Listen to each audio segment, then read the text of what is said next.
In this video, we're going to talk about graphing exponential functions.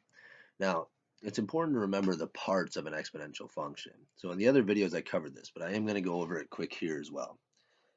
When I have y equals 3 times 2 to the x, I need to know that 3 is the starting amount and 2 is the multiplier of the function. Okay, this will help me when I graph the equation. Now, anytime you're graphing an exponential equation, it's easiest to just make a quick table and then plot those points on your graph. So if we make a table, I know my starting amount when x is 0 is this first number that I'm starting with. It's a 3. Then my exponential equation, for every x that I go up, I multiply by 2. So 3 times 2 gives me 6. Then when x goes up 1 again, I multiply by another 2. Well, 6 times 2 is 12. And then when 12 goes up and I multiply by 2, I get 24.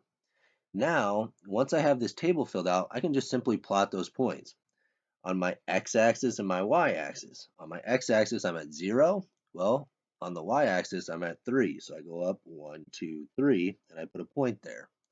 Then when x is 1, on the y-axis, I'm at 6. So at 1, I go up 6, 4, 5, 6. And I put a point there. Then when I'm at 2, I'm at 12. 7, 8, 9, 10, 11, 12.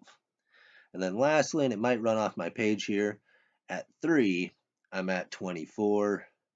And so I get a curve that looks like this. Now, the back side of this curve, what happens as I go to the left? Well, in that case, we have to look at negative x values. Okay, so we got to think about -1 or -2 as my x values. Well, when I move back through the table, instead of multiplying by 2, I'm going to divide by 2. Well, 3 divided by 2 is 1.5. And 1.5 divided by 2 is 0.75. Okay, I'm getting cut in half. So when I'm at -1, I'm at 1.5. And when I'm at -2, I'm at 0.75. Well, if I keep cutting something in half, it'll keep getting smaller and smaller and smaller, but it'll never reach 0. Okay, 0.75 will get cut into a smaller decimal. That decimal will get cut into a smaller one, but it'll never, ever, ever reach 0. So this is actually going to flatten out and never reach a value of 0. Okay, so it's just going to tail off. So my graph should look like this curve here. All right, let's look at another example. Looking at number 2. In number 2, I see that my starting value is 12. So this would be 12. Then I'm getting multiplied by a half every time I move down the table. Well, if I times by a half, I get 6. And if I times that by a half, I get 3.